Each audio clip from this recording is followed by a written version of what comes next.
Bonjour tout le monde, bonjour, bonjour. Je vais attendre quelques secondes que tout le monde soit en ligne. Ça prend, euh, Ça prend quelques secondes le temps que tout le flux vidéo arrive. Voilà, je vais patienter 1 ou 2 secondes. Pour les gens qui sont déjà connectés, je vous demanderai simplement de m'envoyer un petit message pour me confirmer que vous me voyez bien et que vous m'entendez bien. En principe, ça devrait fonctionner, mais bon, on sait toujours bien que la technologie, quelquefois, ça ne marche pas du premier coup et qu'il faut recommencer, etc., etc., quoi. Voilà, j'attends juste un petit message que que vous me confirmiez que vous m'entendez bien. Je vois ici sur le vumètre que le son semble bien fonctionner. Ne vous étonnez pas si je tourne de temps en temps ma tête, c'est simplement pour moi regarder l'autre écran pour voir en même temps le chat en ligne. Ça me permet en même temps de voir si le flux vidéo fonctionne bien, etc., etc. Je vois déjà qu'il y a une petite alerte de YouTube, mais bon, voilà, je vois que le retour est bon, donc voilà quoi. Donc visiblement, ben, je vois que des gens m'indiquent dans le chat que tout va bien, donc voilà. Donc alors, avant de réellement commencer, donc comment ça va se passer? Je vais vous parler un peu de toute ma vision en 1h30 sur la photographie. Vous avez la possibilité, donc dans le chat en ligne, de poser toutes les questions que vous voulez. Alors, si je ne vous réponds pas directement, donc ne soyez pas surpris parce que il y a entre le moment où vous me voyez et vous m'entendez, il y a plus ou moins un décalage entre 5 et 8 secondes. Donc ne vous étonnez pas, et entre le moment où moi je lis le message et que je vous réponds, il y a encore un décalage qui s'agrandit. Donc ne soyez pas surpris si je ne vous réponds pas, et si je ne vous réponds pas, là, dans le live, je vous répondrai après. Et si j'ai oublié de vous répondre, eh bien, vous me contactez sur mon Messenger ou par mail, etc. Voilà, ou la page Facebook du Studio des 136. Voilà, il y a plein de moyens de communication. Voilà. Alors, ben, je propose que nous y allons, hein. Donc, je m'appelle, pour les gens qui ne me connaissent pas, je m'appelle Daniel Landau. Je m'occupe du studio des 136. Au studio des 136, c'est quand même pour moi très important. Il y a un acteur, un collaborateur qui est très important qui s'appelle Jérôme Dufresne. Alors, Jérôme Dufresne, c'est un ami très fidèle depuis de nombreuses années. Et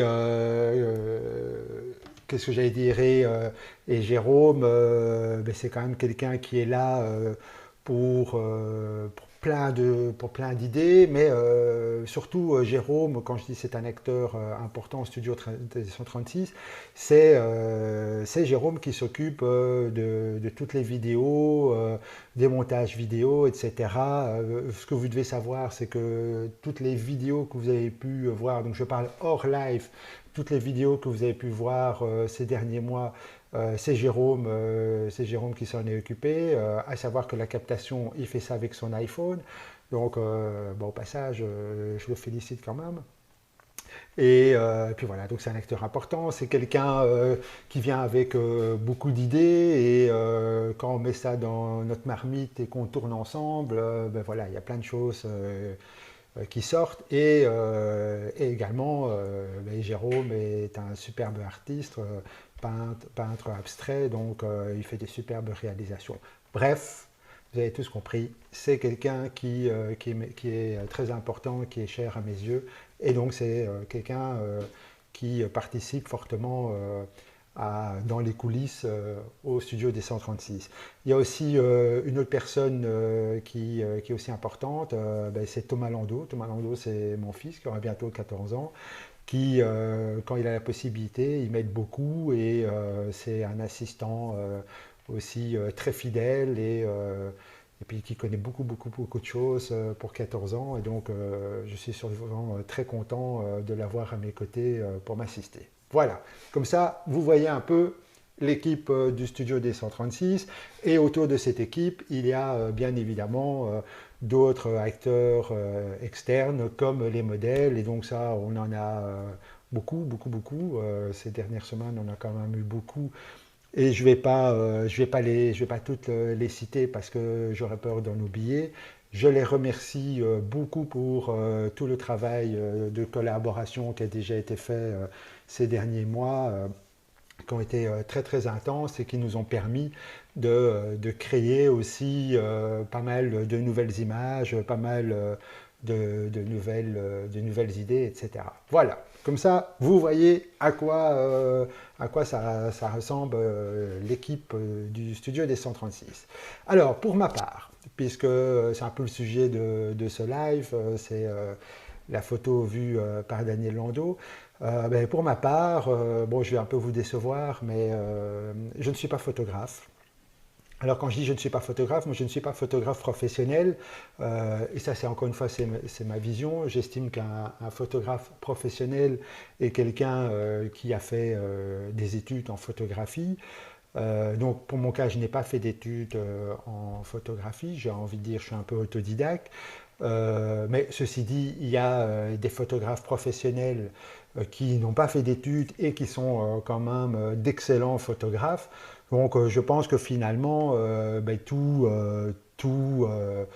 comment dirais-je, finalement on peut créer de chouettes images sans pour autant avoir fait des études en photographie. Voilà, par contre, mon premier métier, j'ai été éclairagiste pendant plus de 10 ans dans le domaine de l'événement. J'ai participé à beaucoup d'événements très importants. Alors bon, ça remonte à quand même une vingtaine d'années, voire un peu plus. Ça ne nous rajeunit pas, n'est-ce pas Jérôme? Et donc, grâce à ça, j'ai évidemment appris beaucoup sur la lumière. Et comme vous le savez, il n'y a pas de photographie sans lumière. Et donc la lumière, je la comprends et ça me permet évidemment de pouvoir gérer pas mal de choses. Alors de la photo, j'en fais depuis très longtemps. J'ai fait pas mal de choses en photographie. Au début, je faisais beaucoup de paysages. Après, j'ai fait de l'animalier. Bon, je me suis un peu arrêté par rapport à d'autres vies professionnelles que j'ai menées. Et j'ai repris la photographie il y a 2 3 ans. Et par rapport, voilà, j'ai voulu revoir, et bon, j'ai été confronté, suite à un projet important, j'ai été confronté à certaines choses que je ne maîtrisais pas en photographie. Et donc, à partir de là, ben, j'ai décidé de reprendre des formations. Une des premières formations que j'ai suivies, c'est avec Gilles Beuck. Gilles Beuck est un photographe sur la région bruxelloise, un super photographe. Et grâce à Gilles, bien, j'ai pu découvrir plein de choses très intéressantes dans la photographie et surtout la manière de gérer, de gérer la lumière, etc. Il m'a appris pas mal de techniques avec l'utilisation des flash studio, ce qui m'a permis, j'ai été pas mal assistant sur ces shootings, ce qui m'a permis de finalement trouver une nouvelle forme de photographie, parce que vous le savez tous, des photographies, des formes de photographie, il y en a plein et c'est quasi à l'infini. Et puis voilà, donc j'ai commencé tout doucement à travailler avec du Flash Studio et j'ai voulu progresser, je voulais aller de plus en plus, enfin voilà, je voulais passer une étape et l'étape supérieure, ben, j'ai eu de la chance il y a un peu plus de 2 ans de rencontrer Nat Sakura. Certains d'entre vous peut-être vous la connaissez, c'est pas bien vous faites quelques recherches sur les réseaux sociaux, vous allez vite trouver Nat Sakura. Nat Sakura qui est une très grande professionnelle dans le domaine de la photographie, surtout dans la gestion de la lumière avec les Flash Studio. Et puis voilà, j'ai commencé à prendre une première formation avec Nat Sakura, ça m'a ouvert les yeux. Mon champ d'application subitement s'est élargi à 360 degrés. Et à partir de là, j'ai commencé à faire mes propres expériences. J'ai continué à suivre des formations avec Nat Sakura. Et je vous rassure, je continue à le faire parce que voilà, c'est quelqu'un qui a une science incroyable de la photographie, qui a une très longue expérience. Et ça m'a permis, à partir de là, de progresser dans la photo. Alors, la progression dans la photo, c'est quasi à l'infini, hein, donc il n'y a pas de, finalement, il n'y a pas de limite dans l'apprentissage, dans l'étude, etc. Ce qui fait que aujourd'hui, bon ben voilà, j'arrive à réaliser certaines petites choses en photographie que je commence à maîtriser pas mal. J'ai voulu vraiment m'attarder à la photo de portrait. La photo de portrait avec du Flash Studio, que ça soit à l'intérieur, donc dans le studio D136 ou que ça soit dans un autre environnement interne. Donc je parle que ça soit dans une maison ou que ça soit dans un hôtel ou que ça soit tout simplement dans une zone urbex, comme certaines photos que j'ai réalisées au tout début du confinement, enfin juste un peu avant le confinement, 3 jours avant le confinement. Et également, ça m'a permis aussi d'avancer sur de la photo à l'extérieur en pouvant utiliser la lumière naturelle et la lumière flash, donc ne plus avoir de limite par rapport à cette lumière naturelle. Alors sur ce coup, évidemment, vous le savez tous, réaliser des photos en lumière naturelle, c'est compliqué, c'est vraiment compliqué pour la simple et bonne raison que dans les pays qu'on habite ici en Europe, en l'occurrence la Belgique et la France, surtout pour les gens qui sont dans le nord de la France, qui sont juste à côté ici de chez nous, le taux de luminosité, il est un peu pareil, ce qui veut dire que si on veut vraiment avoir de la belle lumière, bon, on en a eu il y a encore 2 semaines, mais enfin c'était un peu exceptionnel, mais si on veut avoir de la belle lumière, c'est de juin à septembre et rien n'est sûr, d'une année à l'autre, rien n'est sûr. Et puis voilà, donc c'est vraiment pas facile de pouvoir réaliser de la photo en lumière naturelle. Et vous savez très bien qu'idéalement, il faut faire ça très tôt le matin ou vraiment tout début de soirée, quand le soleil se couche. Alors si c'est au mois de juillet, eh bien, il faut être très courageux, hein. 4-5 heures du matin, il faut déjà être debout. Bon, 4-5 heures du matin, pour faire la photo de portrait avec un modèle, éventuellement de make-up, etc. C'est pas évident.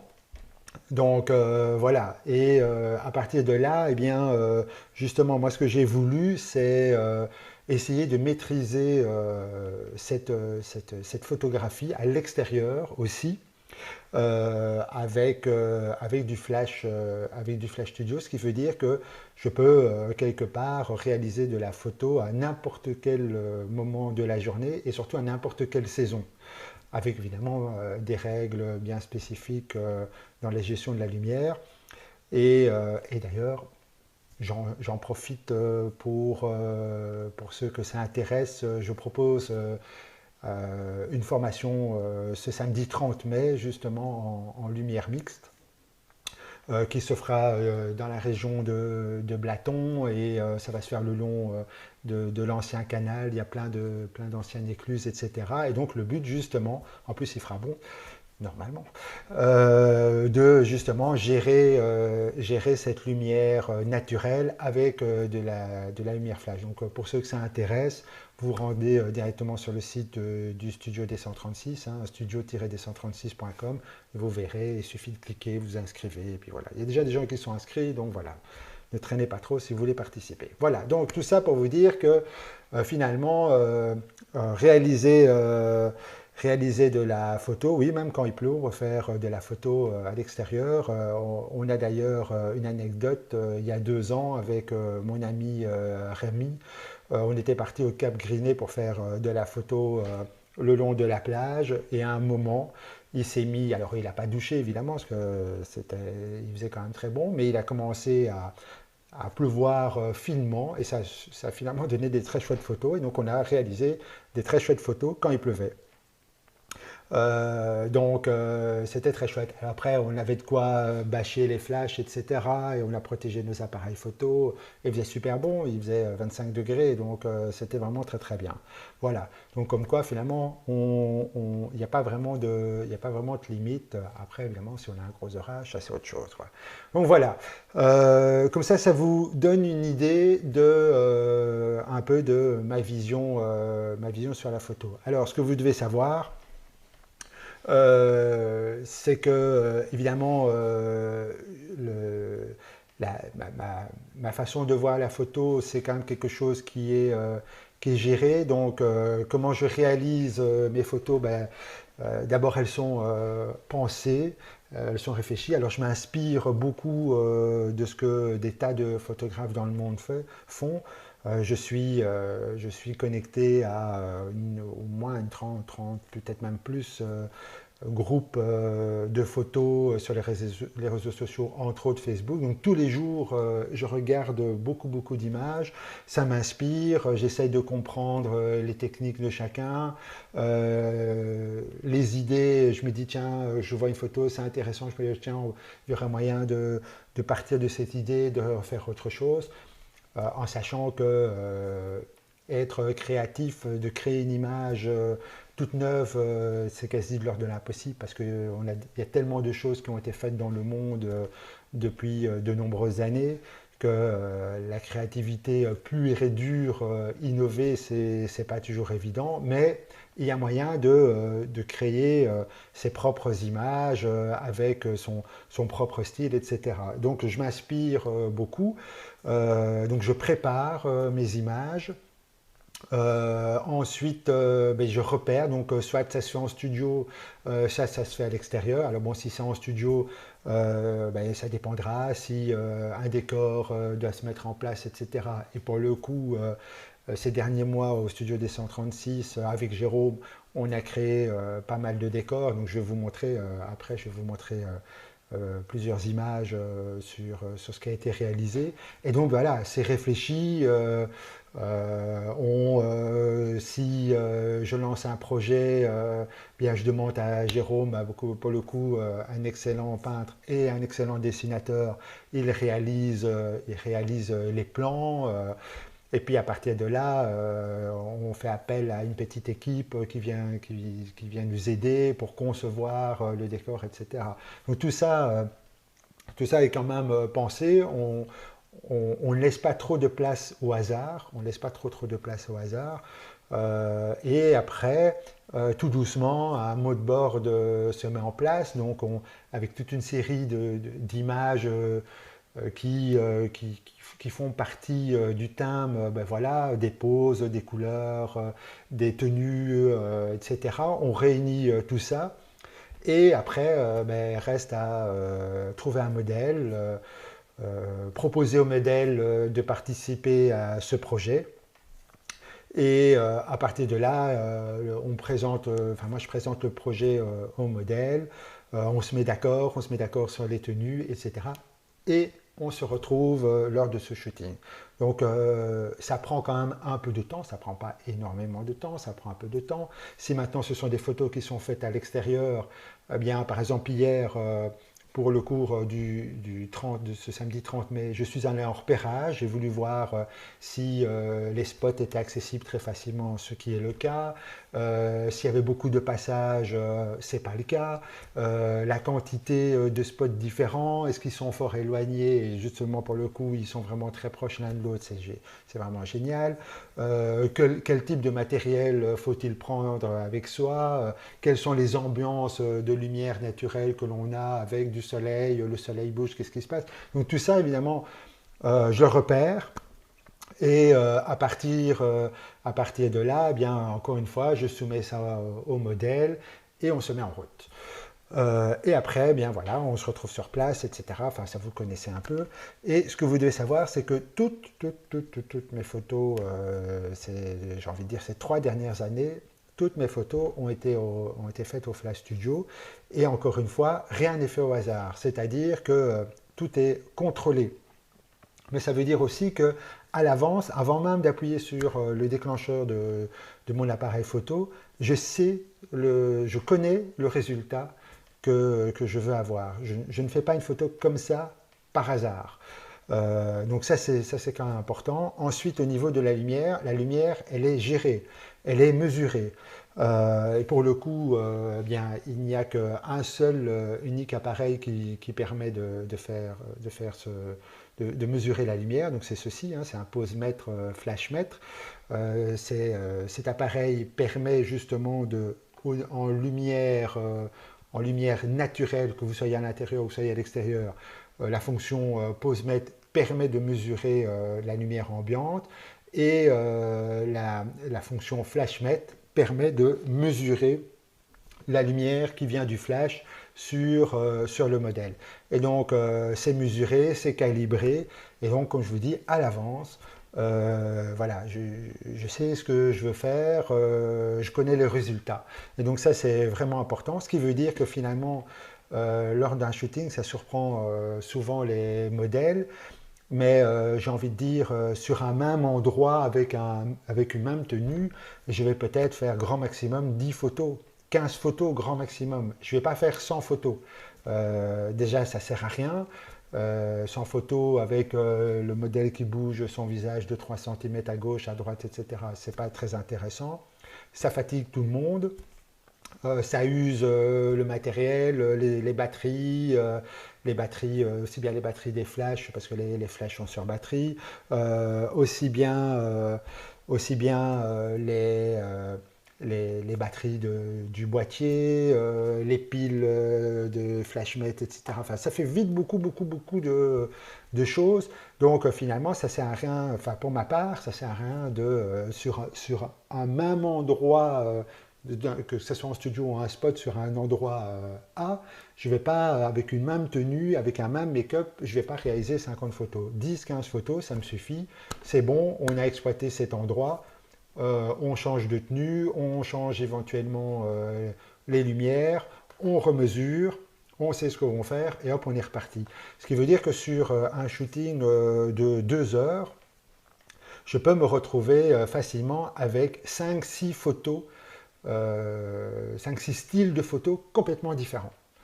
Et ça, pour ma part, c'est vraiment important. Alors au final, évidemment, bien, quelque part, tout le monde en tire une certaine satisfaction, c'est-à-dire que le modèle il est content parce qu'il va avoir 5-6 styles de photos différents. Alors, je ne dis pas que tout est réussi à 100%, hein, évidemment, on n'est pas non plus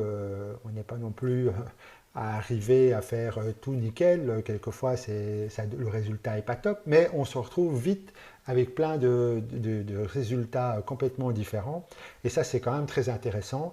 Le modèle n'est pas fatigué, moi personnellement non plus. Donc ça, c'est très important. Comme la lumière a été mesurée, optimisée, eh bien, je me retrouve sous Lightroom, c'est-à-dire que je n'utilise pas Photoshop, ça va quand même vous surprendre, mais je n'utilise pas Photoshop pour la simple et bonne raison que je ne connais rien en Photoshop. J'ai envie de dire, je connais 0,5% de Photoshop, ça veut dire rien. Ça ne me permet pas du tout. En plus, je déteste passer des heures devant mon ordinateur à devoir développer des photos. Donc, j'utilise Lightroom et rien que Lightroom. Ce qui est important à savoir, c'est que bien, lorsque vous réalisez des photos, ben voilà, normalement vous les réalisez sous un format RAW. Le format RAW étant un fichier brut qui nécessite obligatoirement un développement. Photoshop est un programme d'édition. Il ne permet pas de développer les photos. Lightroom, entre autres, mais c'est un des programmes les plus connus, surtout dans la suite Adobe, c'est le programme de référence, est un véritable programme de développement, et donc Lightroom permet de développer les photos. Ça va peut-être vous surprendre aussi, mais développer une photo, ça me prend entre 5 et 10 minutes maximum. Ce qui veut dire que si vous réalisez bien lors d'un shooting, On a peut-être fait 5 plans différents, sur 5 plans différents, 10 photos. Allez, on va dire, on va même monter à 20 photos, 5 plans différents. On se retrouve à 100 photos. Dans les 5 plans, je vais sélectionner 2-3 photos qui me parlent. Et à partir de là, je vais les développer. Et au final, je me retrouverai pour chaque plan avec une photo que je vais juger, moi, intéressante, qui me plaît. Donc, en clair, sur Lightroom, pour un shooting de 2 heures, bien, je vais peut-être passer grand maximum, mais vraiment grand maximum, 1 heure, 1 h 30 pour développer les photos en clair. Et ça surprend souvent, ça surprend très souvent les modèles. Si on shoot de 9 h à 11 h, à 18-19 h, si j'ai eu le temps l'après-midi, elles reçoivent les photos. Et ce qui veut dire que même le jour même, si elles le souhaitent, elles peuvent poster les photos ou le lendemain, elles ont déjà de la matière, quoi. Donc vous voyez, donc ça c'est vraiment important. Donc au final, je ne gaspille pas mon énergie et mon temps à réaliser des centaines de photos, aussi bien lors du shooting que lors du développement. J'essaye par contre d'optimiser mon temps sur la réflexion. Parce que le plus important, évidemment, c'est au final essayer d'avoir des clichés qui sont intéressants, des clichés qu'on peut présenter, etc. Voilà, donc ça vous donne maintenant une idée un peu plus large de comment je conçois la photo. Je fais essentiellement de la photo de portrait. Je fais très rarement encore de la photo de paysage parce que c'est plus trop mon kiff, y compris l'animalier, c'est plus trop mon kiff. Et pour le coup, je trouve beaucoup plus de satisfaction là, ces 3-4 dernières années à faire de la photo avec des modèles. Voilà, donc comme ça vous donne déjà une bonne idée, ce qui m'a permis évidemment de développer toute une série de techniques. Ça m'a permis de proposer aussi, au travers du Studio T136, toute une série de formations, workshops différents qui vont sur de la photo portrait à tous les styles et toutes les sauces. Ce que je veux dire par là, que ça soit de la photo portrait pur de type beauty make-up, que ça soit du low-key, que ça soit de la photo noir et blanc, que ça soit de l'high-key, de la mode, de la lingerie, de l'urbex, dans des décors, etc. Voilà, j'essaye un peu de faire une offre assez élargie dans ce que je propose. En général, les photographes qui participent à mes formations, workshops, ben, découvrent toujours des choses intéressantes, des choses qu'ils ne savaient pas ou qu'ils savaient mais qu'ils ne savaient pas trop comment appliquer. Donc comme quoi finalement on peut continuer à apprendre constamment, en particulier sur la photographie. Alors il y a aussi quelque chose qui est important, c'est qu'en photographie, il y a quelques règles qui sont incontournables, qui nécessitent d'être apprises. Pardon, excusez-moi. Je bois un coup, parce que parler comme ça, c'est difficile. Hop, je m'écarte un petit peu. Et donc, c'est important. Il y a aussi, donc je fais souvent les mêmes références, les mêmes correspondances. Après, il y a aussi la pratique, l'apprentissage et la pratique. Alors, pour ceux qui entre vous, et c'est toujours le même exemple que je donne, pour ceux d'entre vous qui avaient votre permis de conduire, qui avaient une voiture et qui le conduisaient, ben, la première fois, quand vous vous êtes mis derrière un volant, enfin du moins moi c'est ce qui m'est arrivé, je commençais à apprendre à conduire à 14 ans. C'est effrayant, on se demande ce qui arrive. Il y a plein de choses, il y a ce volant, plein de manettes de chaque côté, le levier de vitesse, des boutons, voilà. Donc c'est vite impressionnant. Et finalement, bien en avançant, en apprenant, bien, bon, suivant son rythme et sa capacité, bien, au final, on finit toujours par conduire. Alors, on est bon conducteur ou pas, bon, ça c'est autre chose. Mais en pratiquant, on finit par maîtriser la voiture et au début, on avait tendance à un peu dévier comme ça sur la gauche et puis à un moment, on a réussi à tenir la droite, etc. Donc finalement, c'est dans la pratique.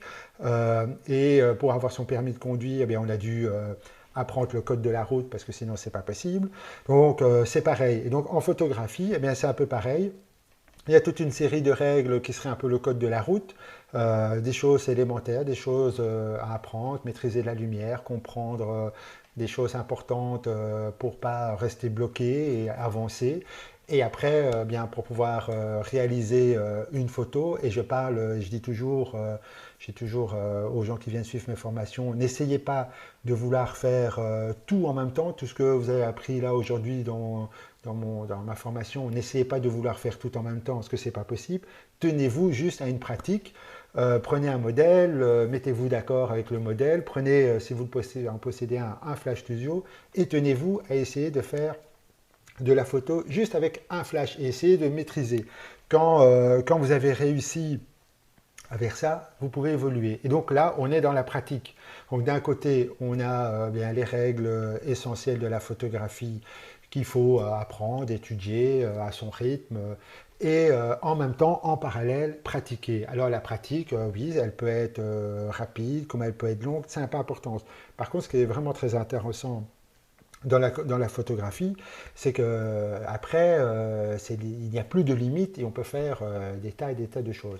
Vous allez me dire, oui, mais enfin, t'as facile, toi, t'as du matos. Oui, alors oui, en effet, au studio des 136, on a du matos, je pense que de mémoire, on a 12 Flash Studio, si je me souviens bien, mais on n'utilise pas les 12 Flash Studio en même temps. Je pense que le plus que l'on fait dans des décors importants, on met 6 Flash qui vont fonctionner en même temps parce qu'on veut créer des ambiances bien spécifiques. Mais moi, de manière générale, j'utilise deux flashs en même temps. Donc, je parle de manière générale, hein, deux flashs en même temps. Donc, je parle pour mes propres photos, bien évidemment, deux flashs en même temps. Donc, ça ne nécessite pas du grand matériel.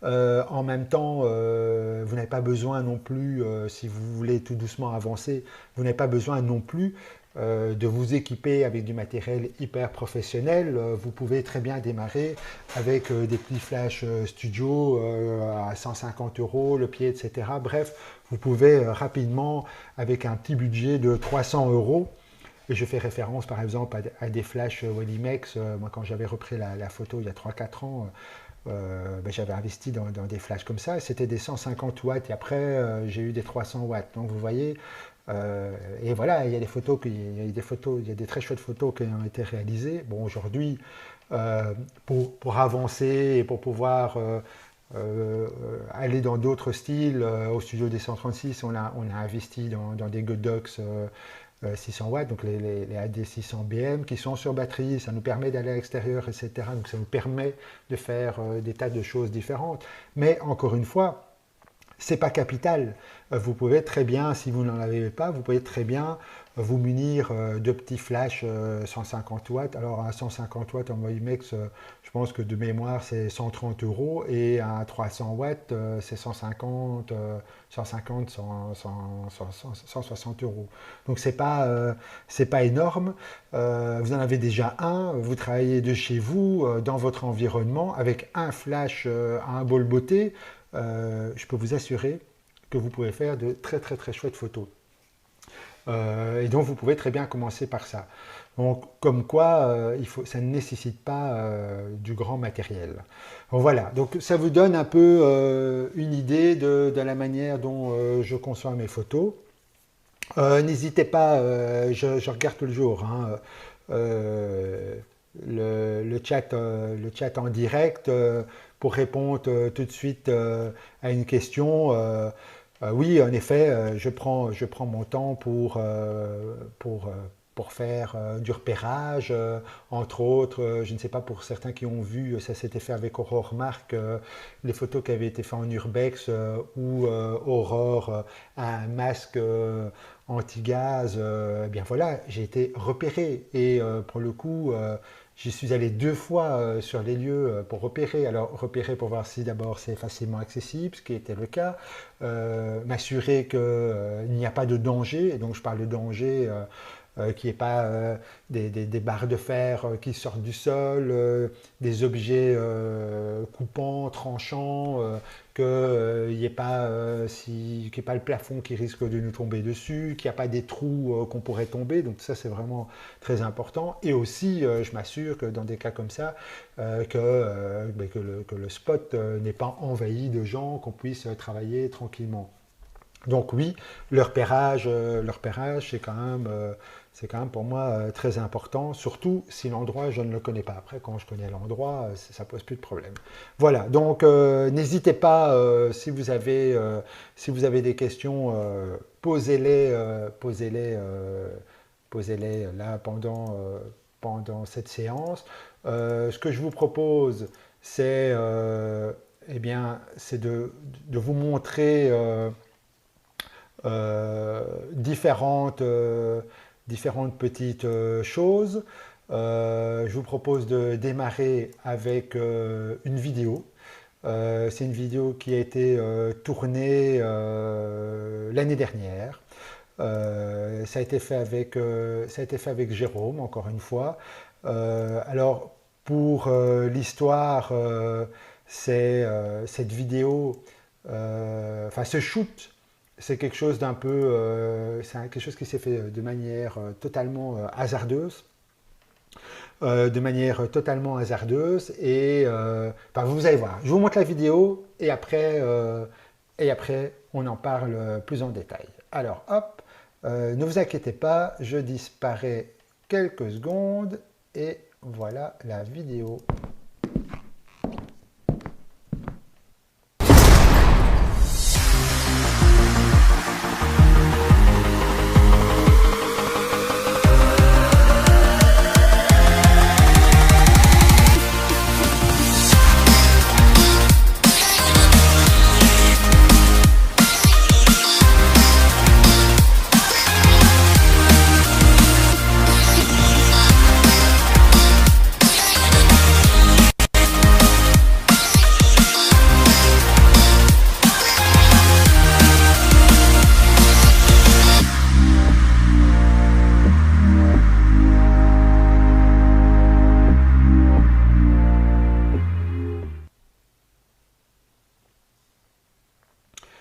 Voilà, ça vous donne une idée. Donc, pour le coup, pour la petite histoire, et donc je vous montre déjà une première photo. Voilà. Pour la petite histoire, c'était très drôle. Ce spot-là, donc c'est un champ de coquelicots, hein, ça vous l'avez quand même deviné, c'est un champ de coquelicots. Et on était le soir chez des gens et ils nous disent ah ben vous savez il y a un champ de coquelicots là c'est génial et tout. L'endroit je le connaissais mais je savais pas qu'on pouvait retrouver des coquelicots chaque année, donc visiblement c'était un champ qu'on peut le retrouver chaque année. Et donc on se met d'accord. Donc la modèle c'était Alice suivante. On se met d'accord comme ça rapidement. Ben, tiens, est-ce qu'on n'irait pas faire des photos demain là-bas? Ah ben oui, bonne idée. Et quelle est la météo? Alors là, je peux vous promettre, c'était quand même incroyable. La météo, on avait une fenêtre et Jérôme qui suit justement ce, le live pour l'instant pourrait vous le confirmer. On avait une fenêtre pour shooter de 10h à 13h où on aurait un ciel couvert, du soleil, mais pas de pluie. Je peux vous dire que donc on est arrivé avec Jérôme, Alice, voilà, tout se passait bien, il y avait quand même du vent, le ciel était couvert, il y avait quand même du soleil, etc. On a shooté de 10, j'ai envie de dire, à 12h45. La vidéo, c'est Jérôme qui l'a faite.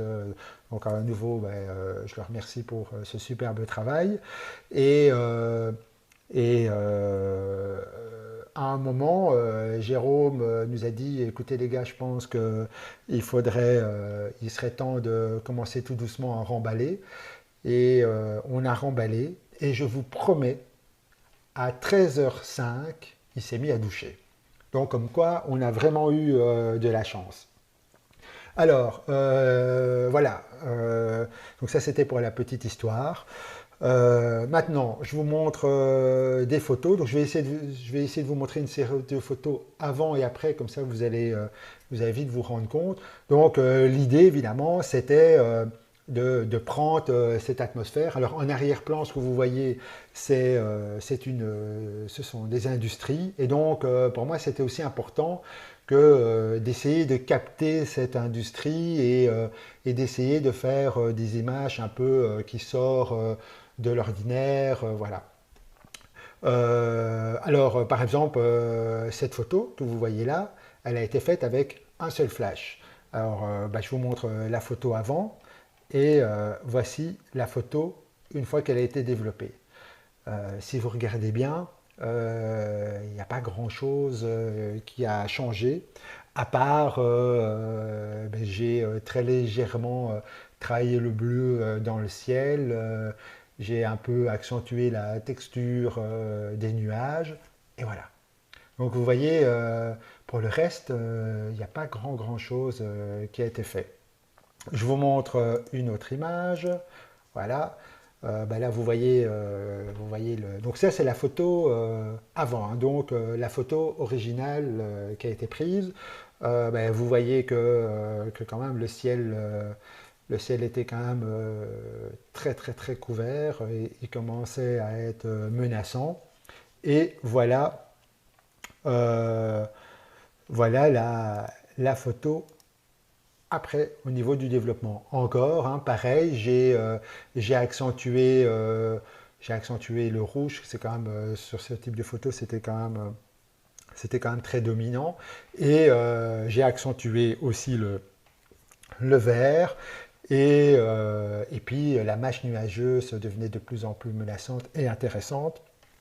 Je l'ai également aussi accentué. Alors hop, je vous montre une autre photo. Ah oui, alors voilà, bon, là c'est quelque chose de complètement différent. Alors voilà, donc pour la petite histoire, en fait, c'était dans un projet pour Halloween, donc de l'année dernière. Et voilà, en discutant avec Jérôme, je lui dis, écoute, j'aimerais bien qu'on fasse quelque chose pour Halloween, mais j'ai pas envie les trucs standards, basiques, les masques, etc., les maquillages, les trucs que l'on voit d'habitude. J'aimerais réaliser quelque chose d'autre. Eh bien, bah, à quoi tu penses? Je lui dis, bah, écoute, l'année précédente, avec Savage Betty, qui est aussi une très chouette modèle que je salue au passage, avec qui on a fait beaucoup de photos. L'année dernière, on a fait des photos dans l'ancien cimetière de Soigny, où il faisait super froid et tout, c'était vraiment pas confortable pour, euh, pour, euh, pour Betty, mais ça a créé une atmosphère et voilà. Et donc, qu'est-ce que tu penses pour Halloween? Est-ce que on a quand même de la place dans le studio des 136 si on créait un ancien cimetière? Et puis voilà, il me dit ah bah ok, pourquoi pas. Et donc à partir de là, eh bien Jérôme a fait ses recherches, il a commencé à faire les plans, les croquis, etc. Une fois que c'était bon, on a appelé notre pote Harry qui conçoit beaucoup, enfin qui nous aide beaucoup à concevoir les décors. Et Harry, on lui a soumis le projet, ça l'a emballé tout de suite. Et voilà. Et donc ce que vous voyez là, c'est le décor d'Halloween qu'on a conçu. Les tombes que vous voyez, ça a été fait dans des panneaux d'isolation. À l'arrière, ben, c'était des panneaux en bois qu'on avait déjà, des panneaux noirs qu'on avait déjà, donc il nous fallait un fond, c'était chouette. Et puis au sol, on a mis des bâches, on a mis du terreau. Et alors pourquoi le terreau? Ben, parce que c'était facile, ça garde une certaine humidité pour l'ambiance, c'était bien. Alors pour le coup, ben, vous le voyez, hein, 35 sacs, 35 sacs de terreau de 50 litres qui ont été posés. Et à partir de là, eh bien, on a commencé à concevoir la lumière. Et donc vous voyez là, on a posé, alors on a posé beaucoup de flashs, ça c'est vrai.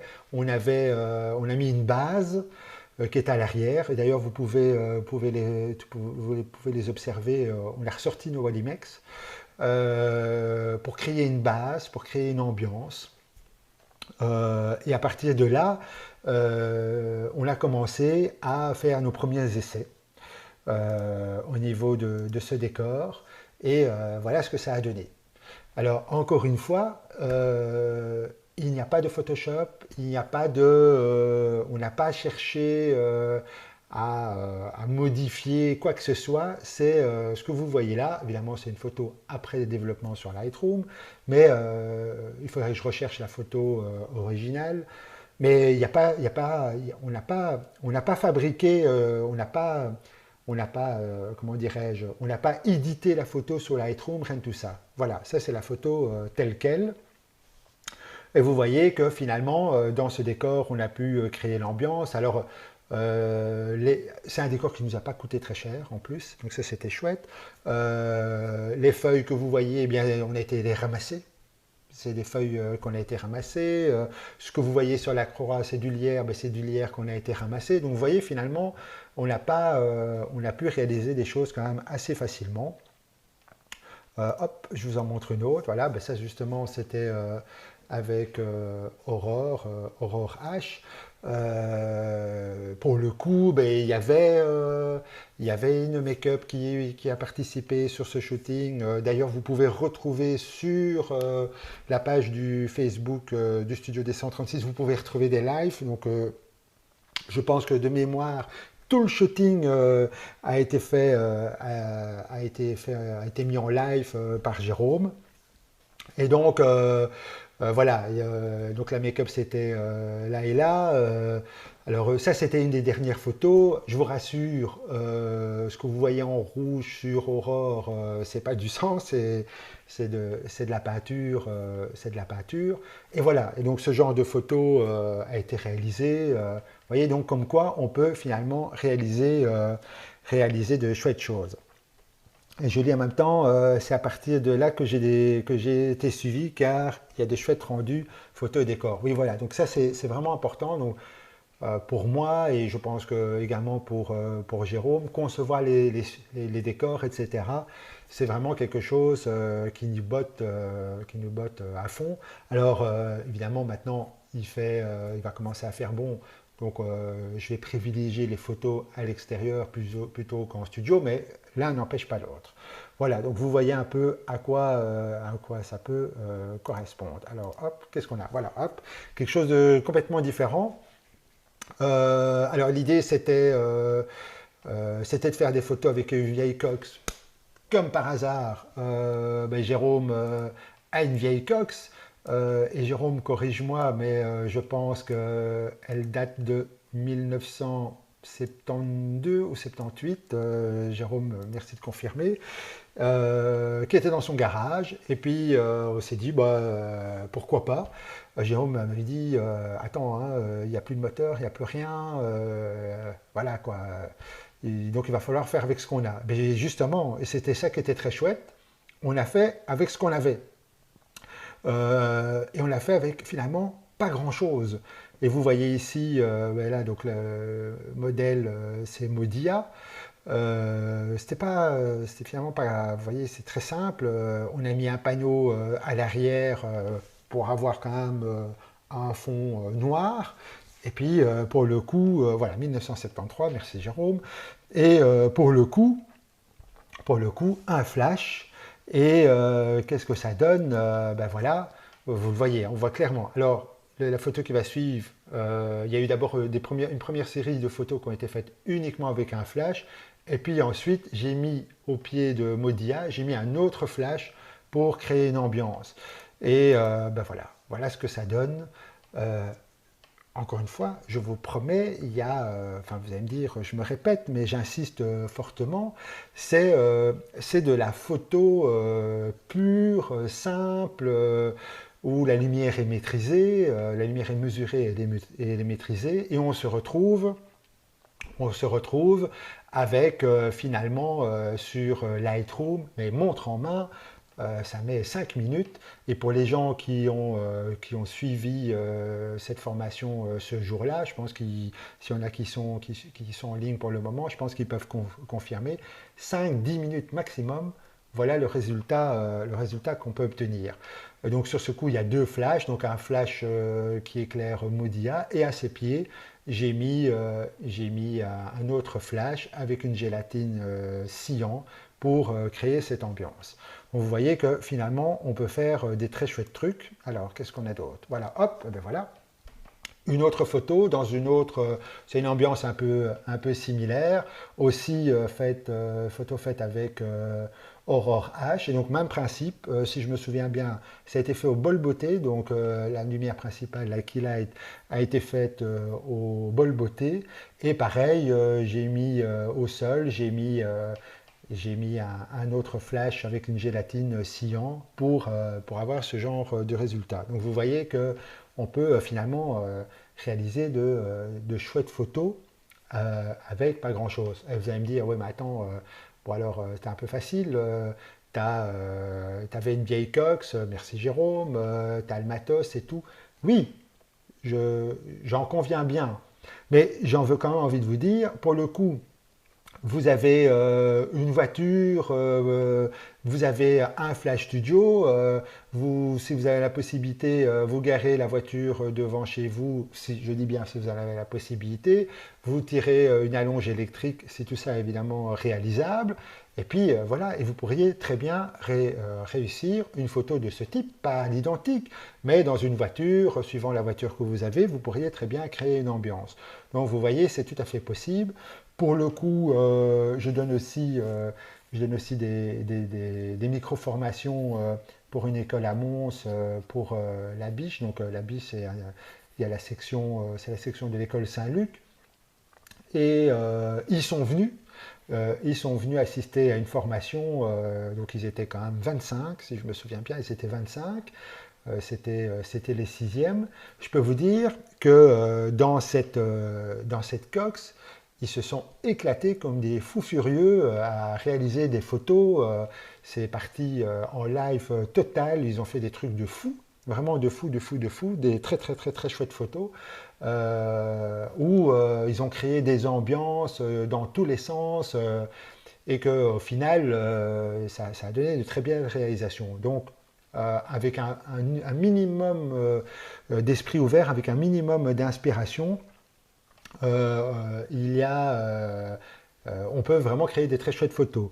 Oui, en effet, Jérôme, je confirme, il y a aussi des photos qui avaient été réalisées devant chez Jérôme. Et donc là, c'était vraiment important parce que ce qu'on voulait, c'était des photos à l'extérieur, avec le soleil, etc. Donc on a aussi réalisé des super photos. Et pour le coup, on voulait plus une ambiance des années 70-80 qui a été fait avec une modèle qui s'appelle Rachel. Et aussi, on a vraiment réussi des super clichés.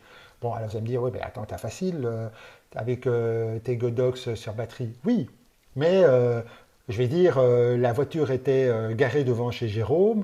On aurait pu très bien tirer des câbles électriques et le faire. Juste comme ça pour votre information, je vous l'ai dit, hein, un de mes premiers métiers, c'était éclairagiste. J'ai travaillé beaucoup sur des plateaux TV, mais j'ai travaillé aussi beaucoup à l'extérieur, aussi pour des spots publicitaires ou des documentaires, des microfilms. Eh bien, les projecteurs, et on parle de projecteurs parce que je peux vous dire qu'à l'extérieur, il faut quand même avoir une capacité de lumière extrêmement importante. On se retrouve vite avec des Pollux ou des Fresnel à 5000 watts et on en met quand même quelques-uns. On peut vite se retrouver avec 7-8 éclairages. Eh bien, ça se fait, le spot il se fait, le spot publicitaire il se fait et tout. Et bien, alors, évidemment, c'est des autres budgets, c'est des autres moyens, il y a un groupe électrogène, etc. Il y a des techniciens, etc. Mais comme quoi tout ça se réalise. Donc, il y a de la magie, bien évidemment, à la finalité, quand vous regardez un film, etc., il y a le côté magique, mais c'est grâce à la technique qu'on apporte qu'on peut réaliser des superbes trucs en cinéma. Eh bien, c'est exactement la même chose, c'est le même principe en photographie, sauf que pour le coup, et c'est ça qui est chouette, on n'a pas besoin de moyens techniques aussi importants. Alors, une autre photo. Hop, qu'est-ce qu'on a? Ah voilà. Alors hop, un univers complètement différent. J'ai eu de la chance d'être introduit euh, dans cet endroit. Donc c'est un hangar qui est rempli d'anciens trains. Donc locomotives, wagons qui sont là, qui sont entretenus par toute une équipe de bénévoles, pardon. Je bois un petit coup. Hop. Merci de votre compréhension. Alors, c'était quelque chose que que j'avais envie de faire depuis très longtemps, c'était de faire des photos avec des trains. Bon, vous savez, faire des photos avec des trains, c'est quasi de l'ordre de l'impossible. Déjà, c'est complètement interdit de se mettre. Quand je dis c'est interdit, c'est oui, c'est interdit. Et c'est surtout pas recommandé essayer de se mettre le long des rails pour essayer de prendre des photos avec des trains qui passent. C'est totalement interdit. C'est super dangereux. Si vous essayez de faire ça sur un quai dans une gare, c'est très compliqué. Puis c'est aussi dangereux. Donc voilà. Donc, grâce finalement à cet endroit, j'ai enfin pu réaliser des photos et je peux vous dire que je n'ai pas encore exploité tout ce site. Je pense l'avoir exploité à 5% pour le moment. Et donc, ça m'a permis de pouvoir réaliser toute une série de photos, toujours à l'aide de Flash Studio. Alors, pour le coup, on a démarré, les premiers shootings se sont faits l'hiver dernier avec la modèle qui s'appelle Aurore Mark, que vous avez probablement déjà vu des photos que j'ai fait avec elle. Et il faisait froid. C'est un très très très grand hangar, ça fait 5000 mètres carrés. Il n'y a pas de chauffage, bien évidemment.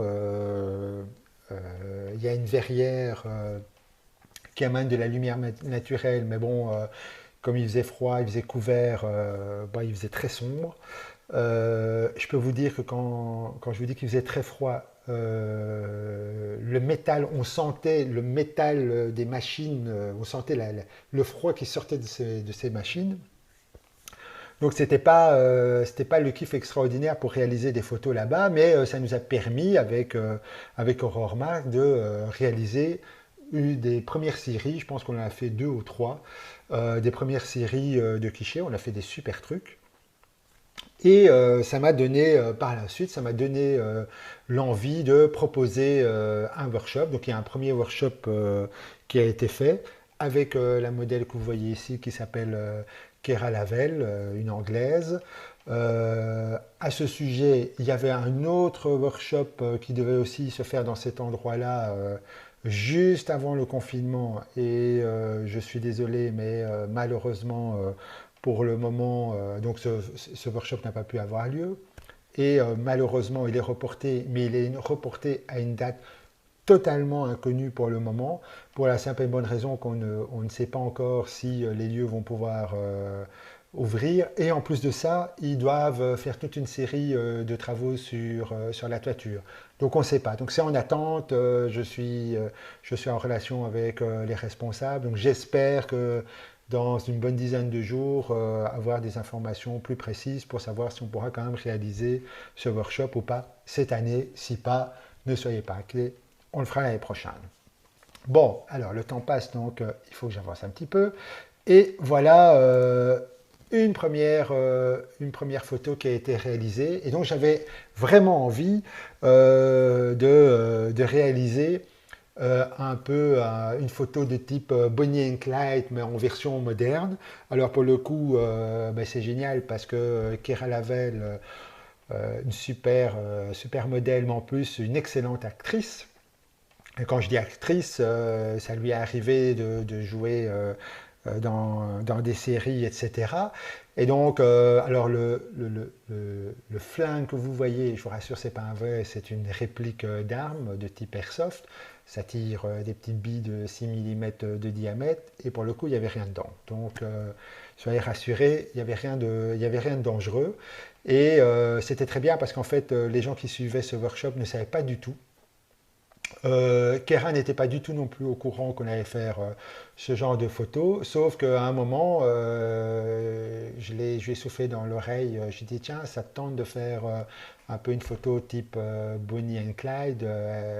Elle a sauté de joie, elle m'a dit oui, oui, oui, j'écoute, j'ai un flingue d'airsoft avec, donc si ça te tente, elle me dit ah, ben, j'ai la tenue qui pourrait bien s'adapter, et voilà.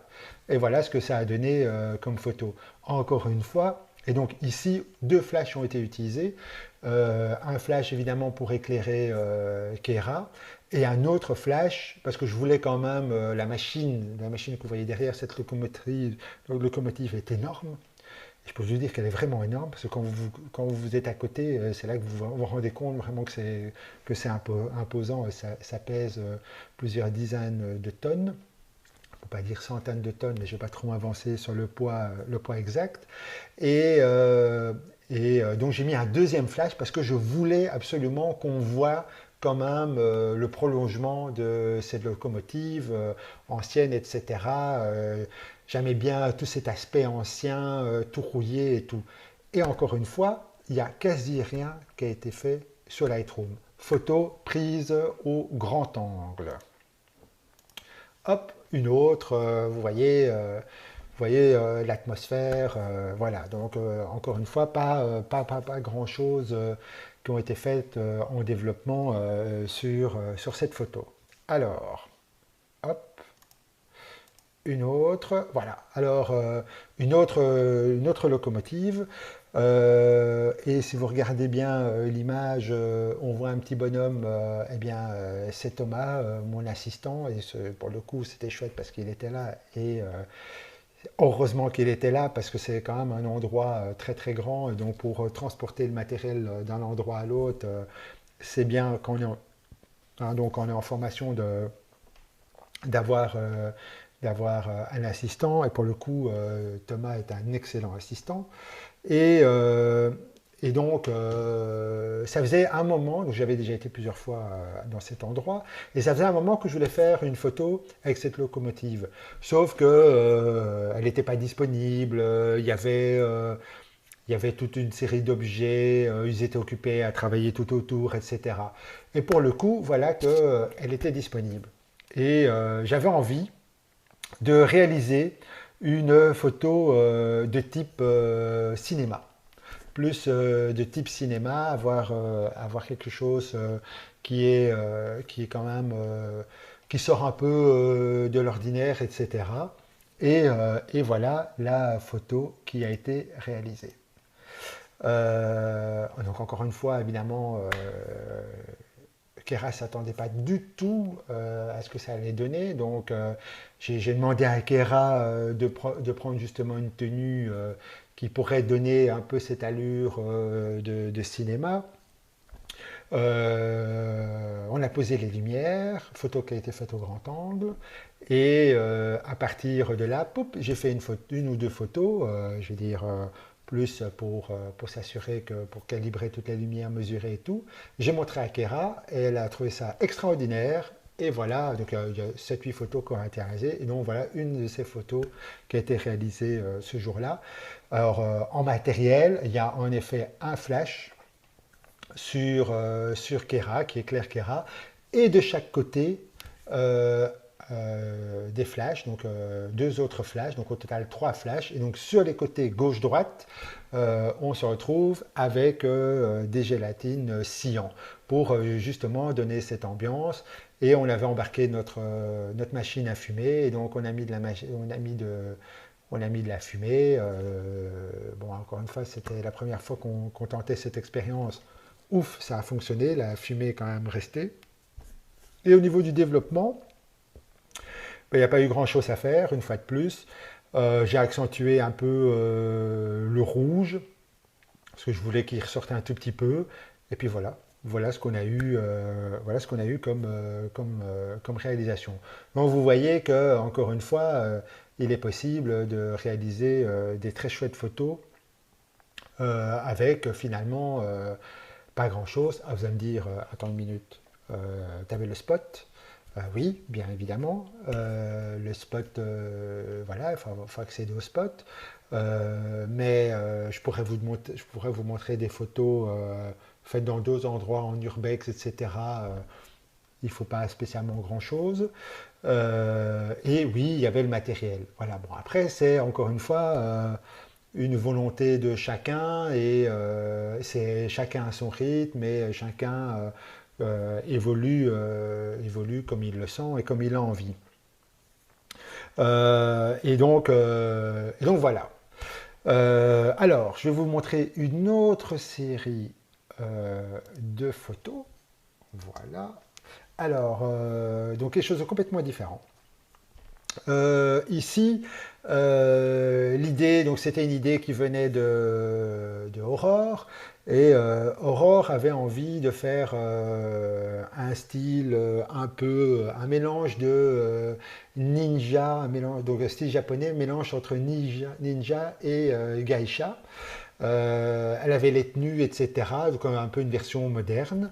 Et elle me dit voilà, est-ce que tu connaîtrais un endroit qui pourrait s'approprier, qui pourrait bien tomber pour réaliser ce genre de photos? Je dis bah oui, je connais un chouette endroit où j'ai déjà réalisé plusieurs fois des photos. Et donc qu'est-ce que vous voyez là? C'est un site où il y a des anciens conteneurs de Jupiler, vous voyez, vous entendez bien, de Jupiler, tout vieux, tout vieilli, rouillé, délavé, tout ce que vous voulez. Et il est 20 heures quand on réalise cette photo. Il fait noir complet, hein. Ça, j'insiste fortement. Il fait noir complet. Et photo qui a été réalisée au grand angle également. Et qu'est-ce que vous voyez là? Eh bien, vous voyez Aurore qui est éclairée avec un seul flash. Et donc ça avait été fait au super zoom parce que je voulais vraiment un lot de lumière important sur Aurore. Et en plus de ça, le super zoom permet d'intensifier la lumière de façon importante. J'ai déjà réussi à monter jusqu'à 60 IL avec un super zoom. Donc ça, c'était vraiment très intéressant. On n'était pas là-dedans, hein, mais c'était important. Et un deuxième flash qui est mis sur la gauche pour donner cette ambiance de nuit. Et voilà, et encore une fois, on a dans la colorimétrie, eh bien, c'est très chouette.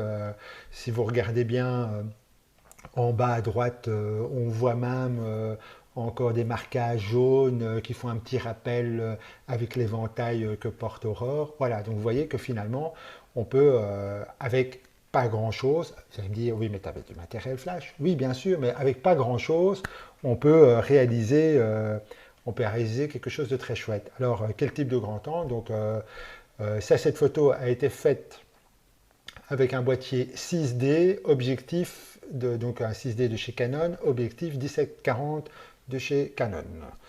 Voilà, alors une autre photo.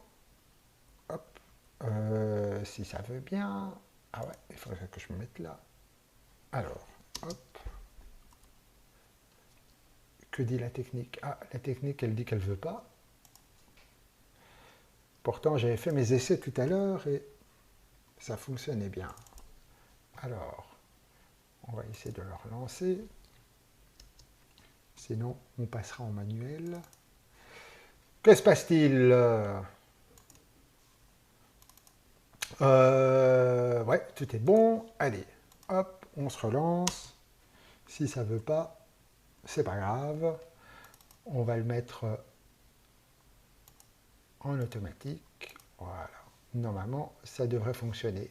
On devrait avoir la photo suivante qui devrait apparaître. Voilà, hop. Alors, ici, sur cette photo, Sur cette photo, ah, zut, je reviens à la photo précédente. Ah voilà, ça y est. Alors, sur cette photo, excusez-moi, hein, petit problème. Vous voyez, ça, c'est l'inconvénient du live, hein. Alors, sur cette photo,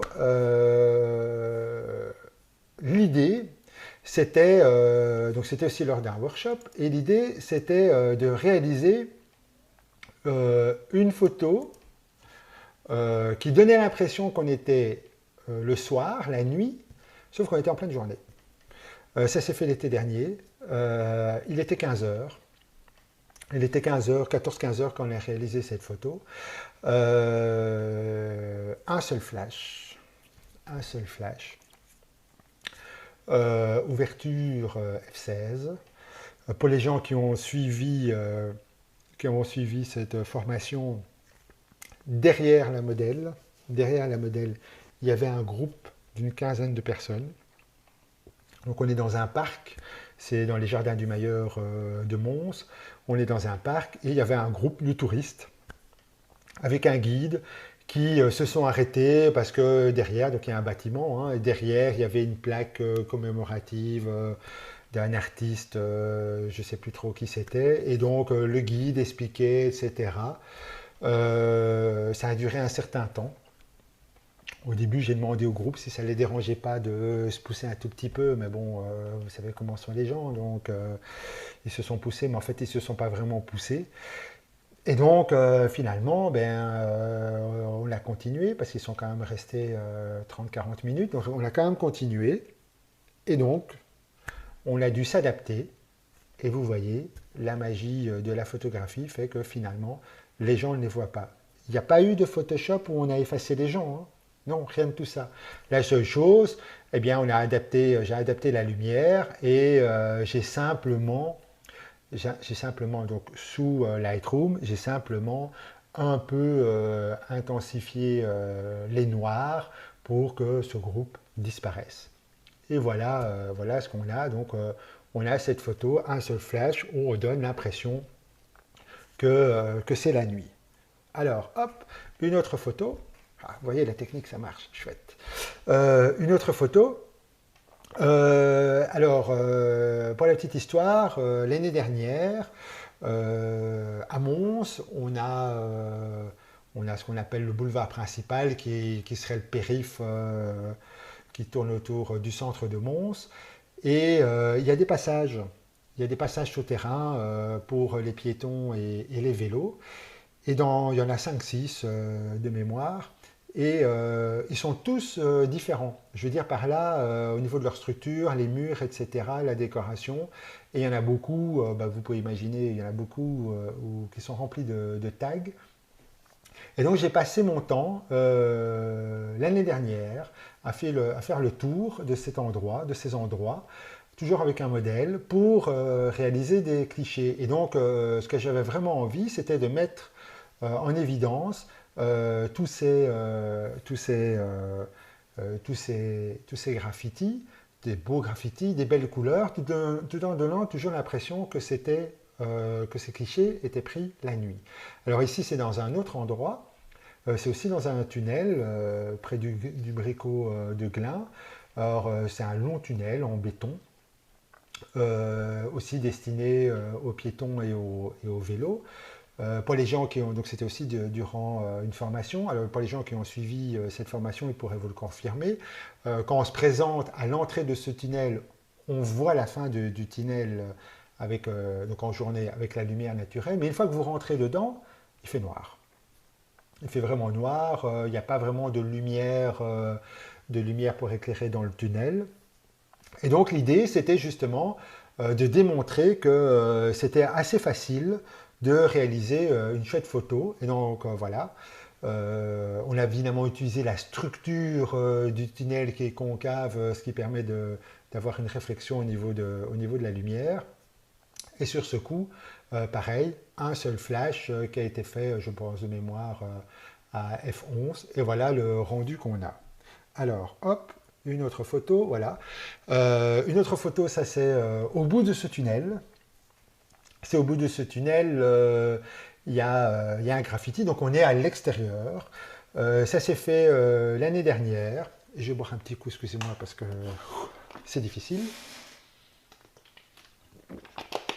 Et donc la modèle, c'est Jessica Taylor, une anglaise venant de Birmingham, et on a réalisé, on avait avec donc Jessica, avec Jessica, on a réalisé des photos à l'intérieur de ce tunnel, mais on a aussi réalisé des photos juste à l'extérieur. Et donc si vous regardez bien, pour moi ce qui était important, c'était tous ces graffitis, tous ces mélanges de couleurs que j'aime beaucoup. Et je voulais quelque part avoir un peu une photo comme si on a l'impression que c'était un tableau. Vous voyez la tenue de Jessica est une tenue au niveau des couleurs, c'est très très très simple. Et voilà ce qu'on a. Et encore une fois, Lightroom, c'était très rapide, en 2 minutes, c'était prêt.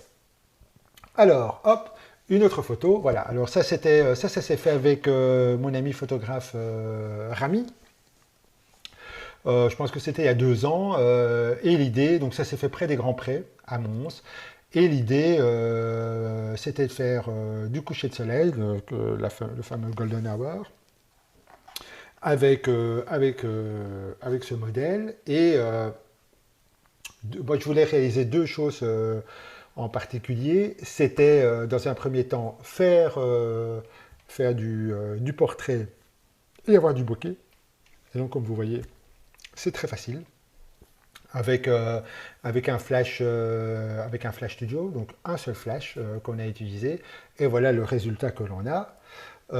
Et ensuite, on avait ce coucher de soleil, donc on a quand même attendu un tout petit peu, et à un moment, on a eu de la chance d'avoir cet arrière-plan magnifique où on a pu réaliser une superbe photo qui est en même temps qui a un petit caractère de mode, a une petite allure sportive. Voilà, donc voilà aussi une des photos qui a été réalisée durant ce shooting. Et encore une fois, un seul flash, il n'y a pas de Photoshop et il n'y a rien de tout ça. Hop, voilà, hop, voilà, c'était la dernière photo. Donc voilà, donc ça vous donne un peu une idée je pourrais vous montrer des tas et des tas et des tas d'autres photos. Hein. Je pense que si vous me suivez un peu sur les réseaux sociaux, vous avez pu voir des tas de photos que je réalise. Voilà, donc n'hésitez pas, si vous avez des questions, c'est le moment. À la question que j'ai vue, à la question que j'ai vue, quels sont mes autres projets, là pour le coup, on sort tout doucement du confinement et on va croiser les doigts que tout va bien se passer. Hein, restons quand même optimistes. Et donc, j'ai envie de réaliser toute une série de photos à l'extérieur, donc de donner des formations à l'extérieur, que ça soit avec donc des photos portraits avec la maîtrise du coucher de soleil. Je vais essayer de vous en montrer une là tout de suite. Alors attendez, donnez-moi quelques secondes. Je pense que je vais pouvoir tomber facilement dessus. Ah ben voilà, hop. Et donc, ah ben non, évidemment, c'est toujours comme ça. Euh, alors attendez, je vais pouvoir... elle se trouve où? Elle se trouve... je sais plus. Attendez, peut-être que je vais retomber comme ça dessus. Donc, des formations à l'extérieur avec des couchers de soleil, donc pouvoir maîtriser le coucher de soleil, donc faire un mélange de lumière naturelle et évidemment de lumière artificielle.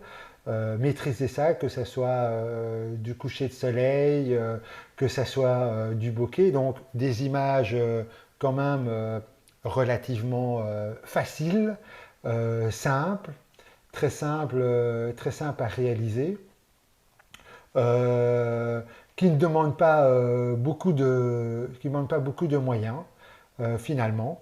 Euh, et qu'on peut avoir rapidement des résultats.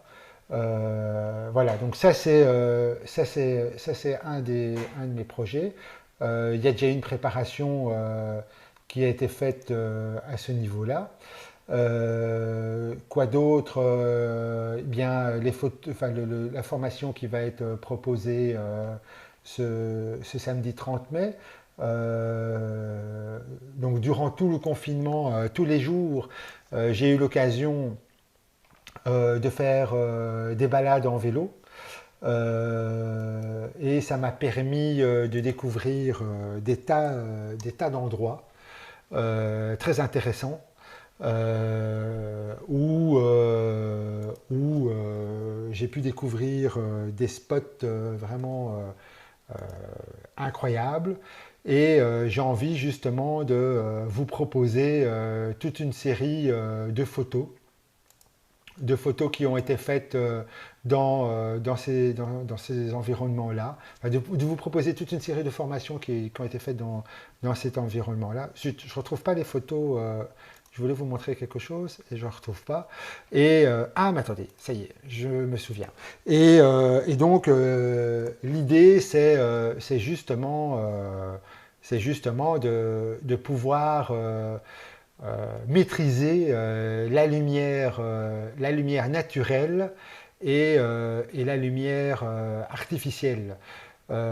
Et donc on peut bien évidemment faire de très très très très très belles photos avec pas grand chose. Encore une fois, avec pas grand chose. Et donc ça c'était quand même mon idée. Je pensais que j'allais tomber tout de suite dessus, mais non. Mais hop, si je vais me balader là, peut-être que je vais pouvoir retrouver ces photos. Et donc l'idée c'est donc voilà de proposer des formations de ce type-là, des formations en urbex aussi. J'ai envie de proposer des formations en urbex. Donc j'ai eu l'occasion pas loin de chez moi de découvrir un chouette spot où j'ai été entre autres avec Aurore Marc, donc on a pu faire des très chouettes photos. Et donc l'idée c'est justement bien de vous emmener là-bas et de vous faire découvrir ces endroits où on peut faire. Non, désolé, je ne retombe pas dessus. Je ne retombe pas là tout de suite sur ces photos. Et donc voilà un peu les projets pour les semaines à venir. Après, bien évidemment, on va faire en fonction du déconfinement, de ce qu'on va nous autoriser, de ce qui ne sera pas possible. Et puis voilà, on va avancer tout doucement. On va évidemment continuer, je vais aussi continuer à proposer des photos, donc des workshops en studio, de type mode, etc. Du décor. Tiens, ça, je pourrais quand même vous montrer. Hop, hop, regardez, qu'est-ce qu'on avait fait en décor. Où sont ces photos? Hop, hop, hop, hop, hop. Trop de photos tue la photo, hein, définitivement. Hop, alors, c'était avec Kera, donc ça je vais retrouver quand même normalement facilement. Et donc, hop, voilà, j'y suis, voilà. Alors, bloom, bloom, bloom, bloom, bloom. Ici, ici, ici, ici, ici. Regardez, par exemple, regardez, je vais quand même vous montrer un truc. Regardez, une photo de portrait tout simple. Ça, c'est juste un bol beauté. Hein. C'est juste un bol beauté, il n'y a rien d'autre, quoi. Hein. Il n'y a vraiment rien d'autre. Hop, alors, une autre.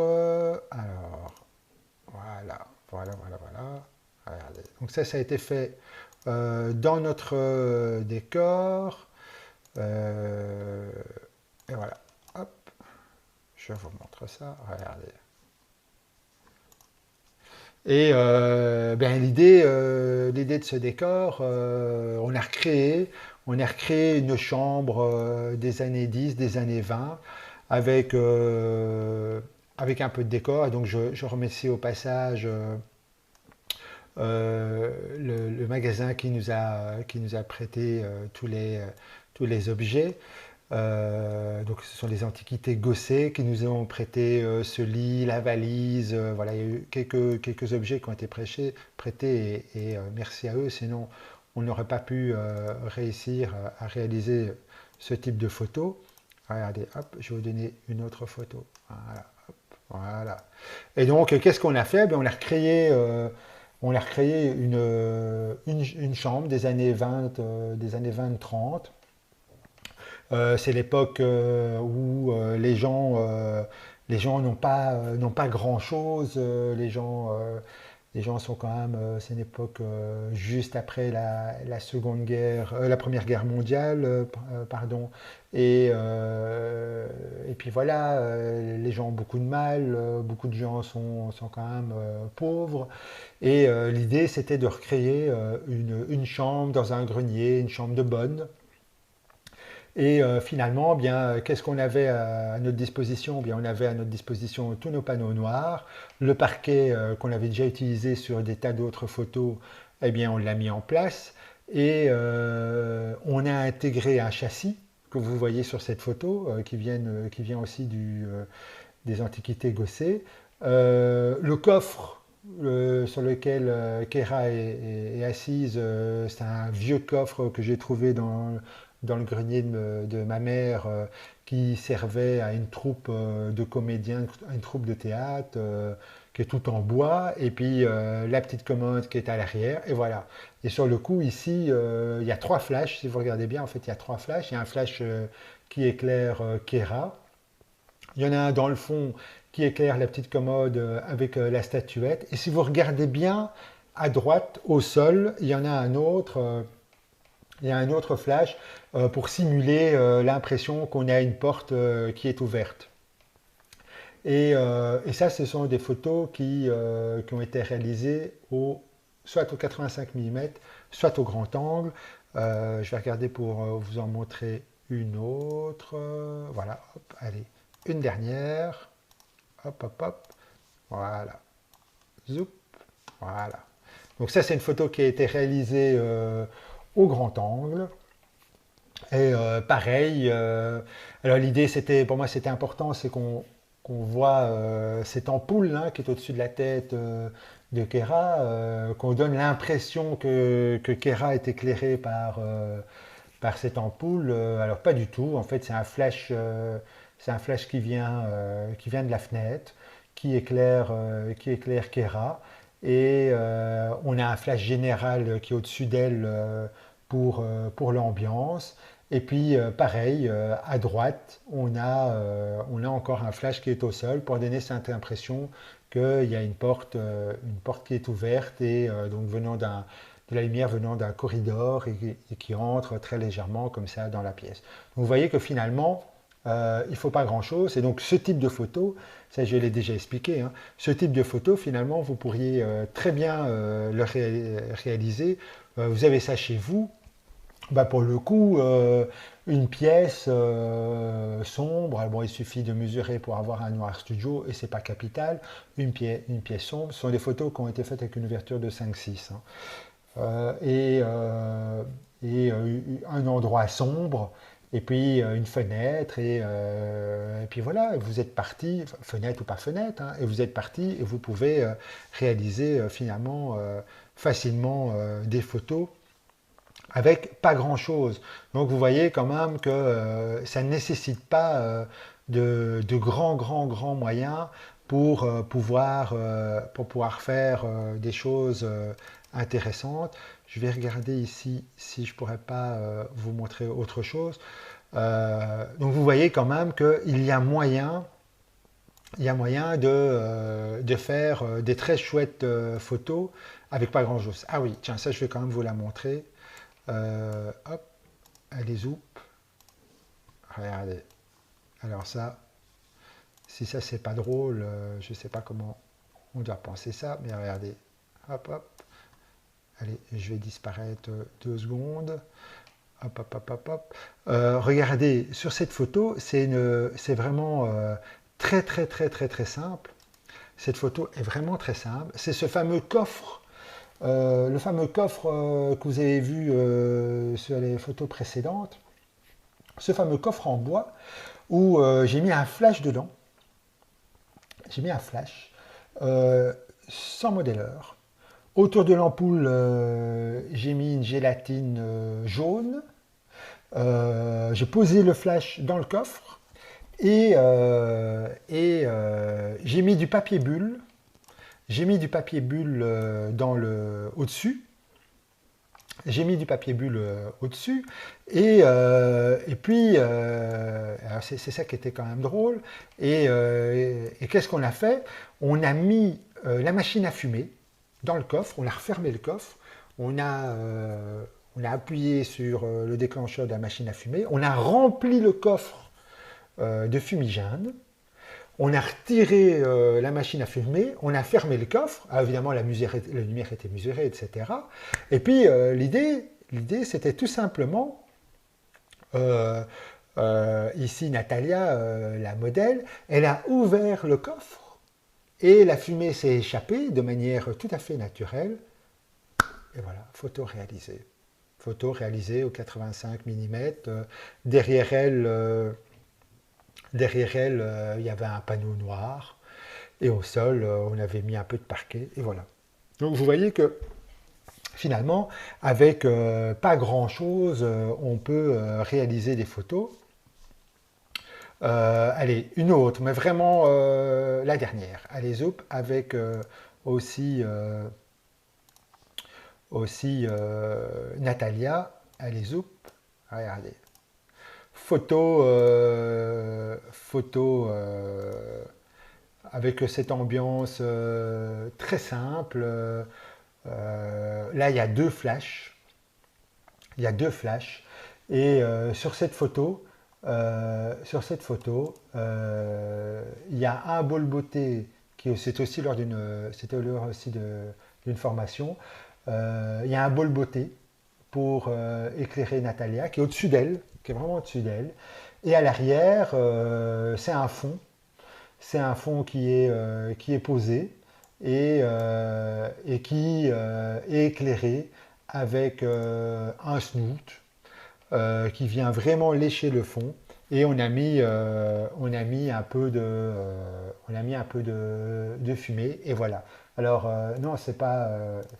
J'ai montré la version photo carré, mais alors est-ce que je l'ai ici hop, hop, hop, voilà, regardez, hop, je vous la mets en grand, voyez, hop, elle existe bien en grand, elle existe bien en grand. Voilà. Alors, je pense que je vous en ai dit un peu. N'hésitez pas, hein, si vous avez des questions, euh, n'hésitez pas, c'est le même style que tu as posté il y a peu. Oui, oui, c'est des photos que j'ai postées il y a peut-être que 2-3 semaines, j'ai dû poster ces photos. Donc, n'hésitez pas, si vous avez des questions, vous pouvez les poser en commentaire sur la vidéo, Messenger, la page Facebook, email, enfin, tous les moyens de communication qui sont disponibles. Si les futures formations vous intéressent, c'est facile. Vous allez sur le site du Studio D136, hein, www.studio-d136.com. Il y a donc prochainement une formation donc, qui est le 30 mai, qui se fait en lumière mixte. Donc ce sera à l'extérieur, qui se fait le long du Ravel. Donc c'est un Blaton, c'est le long de l'ancien canal où il y a plein d'écluses. C'est vraiment très très très très chouette. Je vais regarder. J'avais d'ailleurs fait un petit live sur le sujet.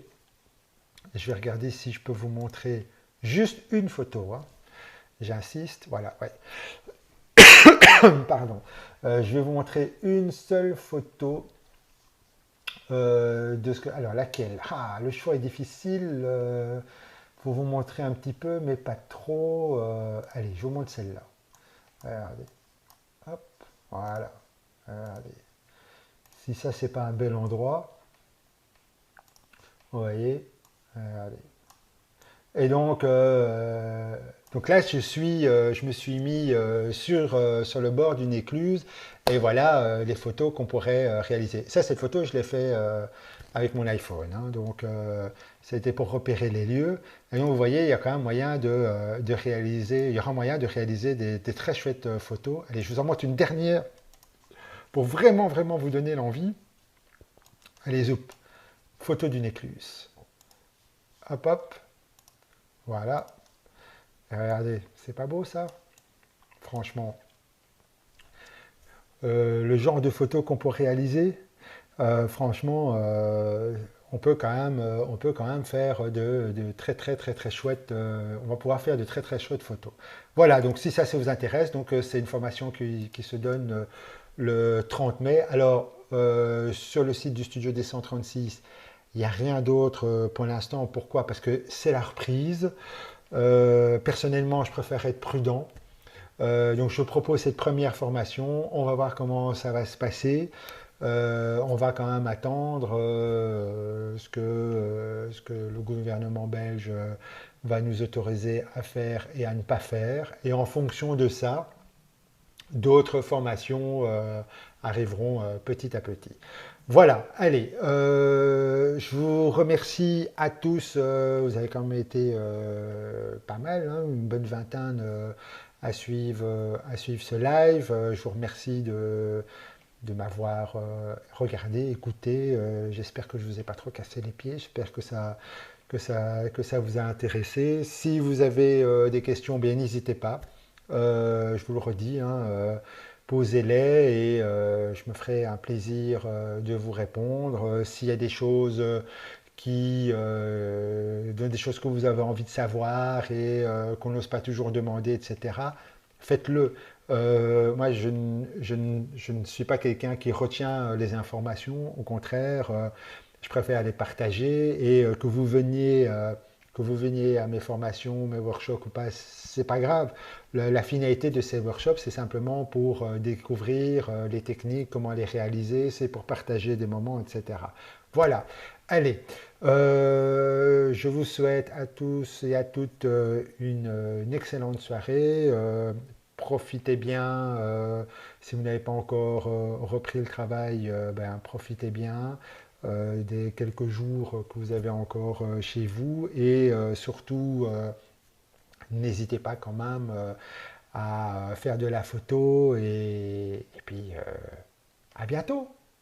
Bye bye les gens. Excellente soirée. Merci.